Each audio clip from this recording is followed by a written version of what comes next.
Welcome to Redefining Medicine, an intimate and personalized program that illustrates a different side of the practice of medicine. Our in-depth conversations will focus on the physicians and practitioners who are redefining medicine through their integrative, functional, and holistic approach to health and well-being.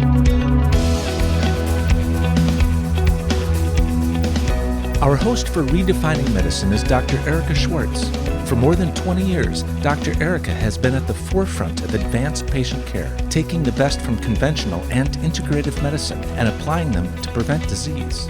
Dr. Erica is a distinguished ASRM faculty member in disciplines ranging from hormone therapy, peptide therapy, and IV nutritional support. So we're in San Antonio at the Women's Health Summit, and I have a great guest with me who just got off the stage, and it is Dr. Joelle Taylor, who is an expert in IVF. And interestingly enough, Dr. Taylor, thank you so much for joining us. You're welcome, it's a pleasure. Interestingly enough, we were just talking about how everybody came to talk to you.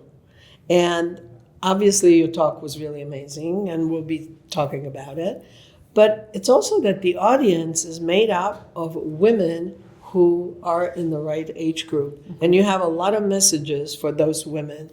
And I think as a practitioner, it's really great to understand yourself, and then you can help your patients. So talk to us.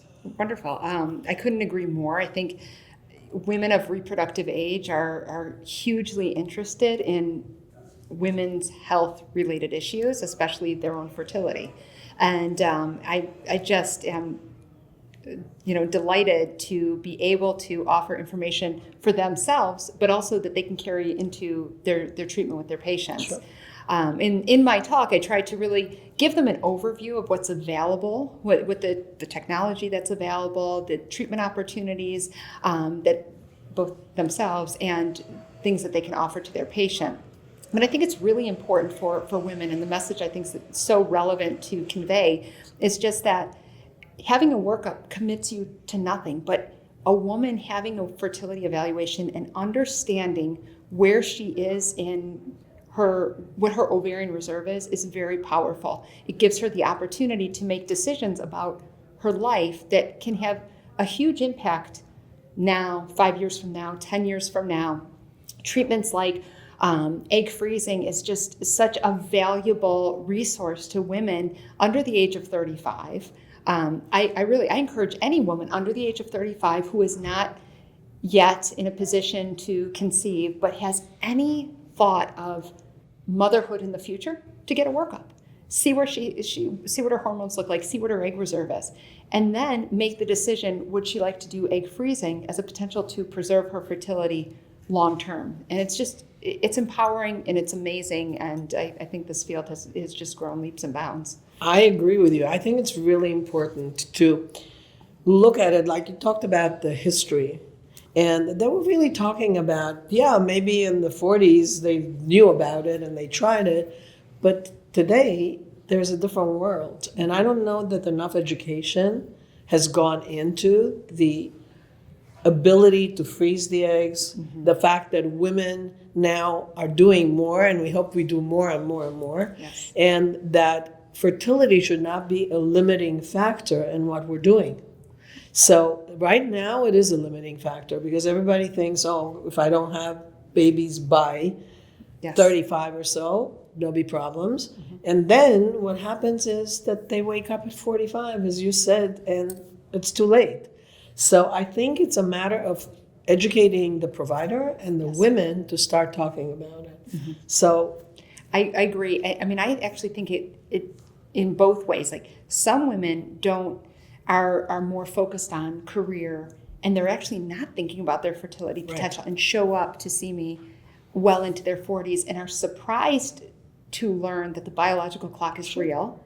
And then you have other women on the opposite end of the spectrum that are making decisions maybe in their very early 30s just because their biological clock is ticking, and they're so worried about having children that maybe they're making life choices of partners, that directly impact the quality of their life because they don't know what technology is available. And I think this serves the education of females, of both patients and providers is huge. I still think there's a little bit of a misunderstanding. You send a patient to see a reproductive endocrinologist for IVF. Right. No. A lot of times I just like to see patients just to educate them. Sure. Let them know what's available to them, let them know where they stand, what their fertility potential is at this point in time, and just empower them to make decisions, thoughtful decisions, so that they have no regret. So much of what we do is just preventing regret. Right. And I think that it's a cultural shift Yes. that you are implementing that I don't think people know. Providers don't know. Education is lacking. OBGYN, internal medicine, primary care, nobody knows about what to say to their patients. Everybody's arguing like in favor of like you could do it naturally, and you probably can Yes. if you have the right support system. Correct. So I think that what you're talking about is very, very important as we grow. Yeah, I do. I think as a society, we just need to be more educated. And it's, we all in medicine, I think you can relate, we get in our own lane and we're not necessarily aware of what other practices are doing. I mean, I think A4M does a wonderful job of bringing together and uniting all these different areas of medicine to take care of the patient as a whole instead of these little individual systems.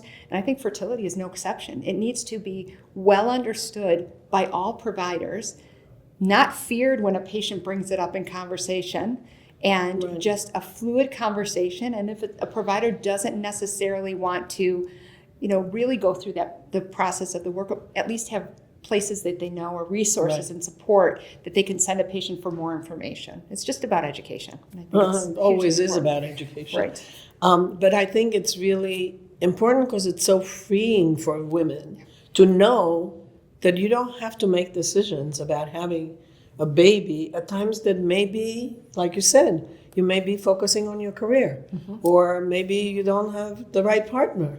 So I think you can do a lot of things on your own, and I think what you're doing is wonderful. So, Thank you. well, where else are there people? I mean, you're in Florida. Yes. Where else do you think? Because there are IVF centers on every street corner, pretty much. Yes. I think IVF or reproductive endocrinologists are, I'd say, everywhere. There are obviously metropolitan areas have more providers available. Rural communities probably are maybe going to, that's where patient education or provider education is hugely important. Right. Because maybe they don't have an REI that they have right down the street. So what can they do? What workup can they initiate? And then now with telehealth and telemedicine, I mean, I take care of patients all over the country through telemedicine and can very easily do a workup and an evaluation, have thoughtful conversations with patients, and then they come for a visit in South Florida, which is not half bad, freeze their In the eggs, winter. and then go on with their life. That's right. In the Well winter. planned, somewhere between Right. January and May. Right. But it's, I think with telehealth, and that's not saying someone's got to come all the way from the West Coast to Florida, because there's other opportunities probably within a drivable distance. I think there's a lot more opportunity to provide patients with information and education. And I think as providers need to be that starting point and be able to offer options. Yeah, I think that this is really important. What's the youngest patient that you have frozen eggs on? Well, that's an interesting question. So I actually don't. Well, I've had women in their very early 20s. I think the youngest patient I froze. Actually, I would take that back. I froze eggs on a patient who was 18 who had a cancer diagnosis, and that's very different. Elective egg freezing for social reasons. I don't necessarily encourage patients to do it when they're so young, even though you think that would optimize their fertility potential. A 25-year-old comes to see me. I may do the workup on her, say, hey, things look great. Even though these labs aren't predictive, they're Right. where you are in this moment, but they look appropriate for you at 25. Why don't you see what happens in the next year and come back and visit me? We'll update your labs and we'll see. The data for egg freezing comes from women under the age of 35. So that's the sweet spot is under 35. But I'd argue 25 to 30, I'm giving them a lot of counseling. I'm doing the workup. I'm seeing where they are, but I'm not throwing them into egg freezing at that exact moment, because who knows where they might find themselves a year from that point. It's available. Should they want it? Sure, we can do it. But I'm not pushing them into that type of treatment. The 30 to 35-year-old, I think they have to be a little bit more mindful about the timing, because it may be that they need those eggs as this insurance policy for baby number one, but it could be that they get pregnant at 32 or 33 naturally, but they're ready for baby number two and now they're 37 or they're 40. These eggs don't have to be for that first baby, but for down the road. So once you're in your 30s, I think it's a little bit more, there's a little bit more of a sense of urgency to freeze eggs. The 20s, there's just a lot of counseling. Where are you? If there's anything that indicates the egg reserve is compromised, we're a little bit quicker to freeze, or any kind of medical condition that may predispose a patient to diminished egg reserve, egg freezing. I got it. Egg freezing, remember. Another piece. What's the oldest that you've done IVF on successfully? So as a practice, and for good reason, we will not do IVF, autologous IVF, which means using a woman's own eggs, after the age of 44. And the reason for that is that the egg quality is so poor that we're not offering any increased probability of success outside of natural conception. Now, where that hurts patients is the 44-year-old who had a tubal in her 30s, and I'm telling her I can't extract eggs. Right. We as a practice have these set rules, but we also do evaluate patients on a patient-to-patient basis. We'll look at labs, we'll look at the egg reserve, what the ovaries look like on ultrasound, and may make exceptions. But as a general rule, once you hit 44, so above 44, the probability of success is so poor that using an egg donor becomes the best recommendation. My oldest patient with her own eggs actually had tipped into 44 and was 44 and change, that we were successful. She came to me, she was fully educated on the probability of success.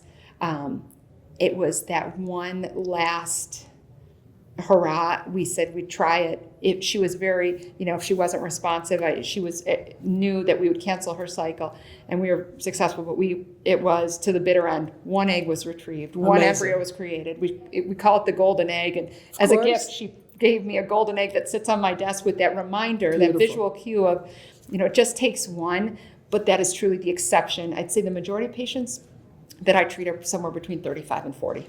Beautiful, Yeah. Beautiful.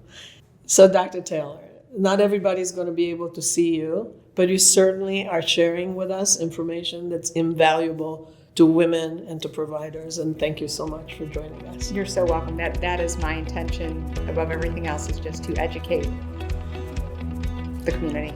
You're doing a great job. Thank you. Thank you. Thank you so much.